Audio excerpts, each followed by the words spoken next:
If you want to know why Babu Owino is a threat to Gladys Wanga, Peter Kaluma, Junet Mohammed, and many other top leaders in the ODM party who are associated with the broad-based government, then listen to this clip here.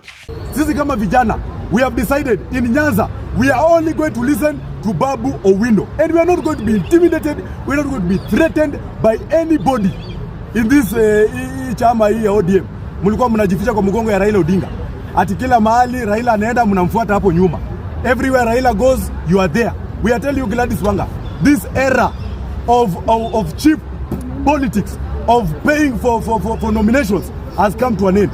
That takes me to my next segment, talking about the reasons as to why Babu Owino is very dangerous and a big threat to the ODM leaders associated with President William Ruto. But before I take you through that, if this is the first time you're watching my videos at Mukwa Times, take a second or two to subscribe, like, and comment, because that is the best support you can always give this channel. Without too much wasting of time, allow me to dive into this topic here today.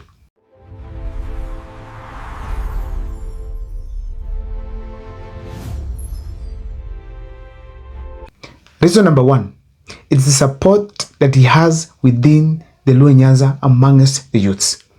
We have to agree that Babu Owino is very popular among the youth of Luo Nyanza, and the youth are both in Nairobi and the entire Luo Nyanza. Babu Owino, as we speak today, he knows very well that Raila Odinga has the largest support of the youth in this country. So therefore, ensured also he has positioned himself in that when the youth look around after Baba, they see Babu Owino. So when you go to Luo Nyanza, you could realize that most of the youth who are there are talking about let's have fresh leadership within the ODM party. And the next person, it is Babu Owino. It's very evident in most of the functions that Babu Owino attends, either funeral or even in the campaigns when Raila Odinga was campaigning back in 2022. Babu Owino's name is always being chanted, Babu, Babu. So that makes Babu Owino to be a threat to Gladys Wanga and many other leaders within the ODM party. Number two, apart from the Luo Nyanza youth who are supporting Babu Owino, Babu Owino has a huge following from other parts of this country who are not Luos. Most of them are millennials. Those people who are in campus, and then Babu Owino could come on board and say that help must be in the account before next week, for instance, and the help is always disbursed. Ladies and gentlemen, those youth are still there, and they feel that Babu Owino can be a good leader. So most of them subscribe to Babu Owino's type of leadership. That makes Gladys Wanga to undergo sleepless nights. Apart from the youth that right now are supporting Babu Owino, he is also attracting support within the older generations.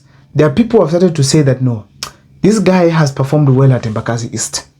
This Babu Owino right now is a third-time member of parliament. What is this makes the people of Embakasi East to vote him?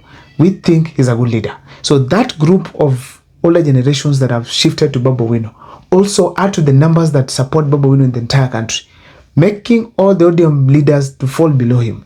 Hence, a threat to both Gladys Wanga, Peter Kaluma, Junet Mohammed, plus many other ODM leaders within the ODM party. Babu Owino has stretched his wings beyond the Luo Nyanza politics. First of all, we have to agree that he's very popular within Luo Nyanza. And the youth, the older generations to some extent, all support Babu Owino. But now, he has done it much more better by being a leader in Nairobi. So which means he has an influence within Luo Nyanza, plus the Nairobi, which is the capital. That is the only politics that was done by Raila Odinga, where he was superb both home and away. Raila Odinga was very popular within Luo Nyanza, but he never became an MP there. But he was an MP in Nairobi, Kibra constituency. That is the same thing in Babu Owino. Very popular in Luo Nyanza, but also popular within the Nairobi city, just like Raila Odinga. That is a huge step for Babu Owino, and I feel strongly that there's no other leader within the ODM party who can reach the popularity that he has reached both home and away. Another thing that gives Gladys Wanga sleepless nights, ladies and gentlemen, is this. Babu Owino has huge experience in leadership when it comes to becoming a member of parliament.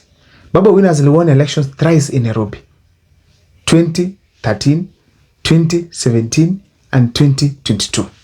As we speak today, Babu Owino is a third-time member of parliament who actually was the best ranked in the financial year 2024-2025. When you find such a leader is becoming popular, there are reasons behind it.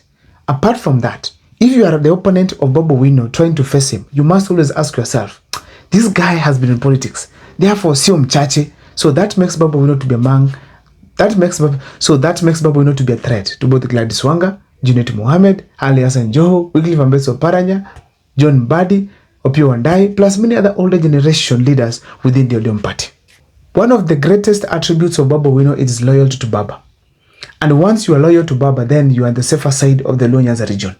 Right now, there's nothing that can be able to accuse him. We know that they have brought in so many things, like Babu Owino not being a Luo. Others have said Babu Owino, they don't know their father. Others are saying Babu Owino is brown, then he's an Indian. So many weird, let me call them silly allegations. But the fact remains that so long as Babu Owino was close to Baba, and he was very loyal to Baba, it is very difficult to beat Babu Owino. So therefore, the attribute of being loyal to Baba elevates Babu Owino beyond most of the leaders within the ODM party. When he performs and is loyal to Baba, that means he's among the best leaders within the ODM party. Why? Most of the leaders from the Luo Nyanza region just become leaders because of being close to Baba. But when it comes to performance, there's nothing they have to show the people of Kenya. So that means Babu Owino was the rightful person who was chosen by the people in that he can perform and is close to Baba. But most of them from Luo Nyanza, a huge disappointment. I hear Junet Mohammed has gone a few number of times to his constituency. He even doesn't know what is going on there. Probably after Raila Odinga's death, he can now feel that there's need for him to travel back to Suna East and ensure at least there's some development that is taking place, most especially using the CDF that he gets in each and every financial year. Last but not least, it is the education that Babu Owino has. I think as we speak today, he's among the most learned members of parliament that we have today. He has around 3 or 4 degrees. I know of 2, where he's a lawyer and also an actuarist. Ladies and gentlemen, if you hold such powerful degrees in your house, then you are among the most educated leaders that we have in the country. Apart from that, I had him call himself Dr. Babu Owino. That means he has also earned the doctorate title, means that he has advanced to his PhD. And I've seen him graduate a number of times. So that means Babu Owino is among the most learned leaders that we have. So to argue with such a person, especially if you fall below his education level, sio rahisi.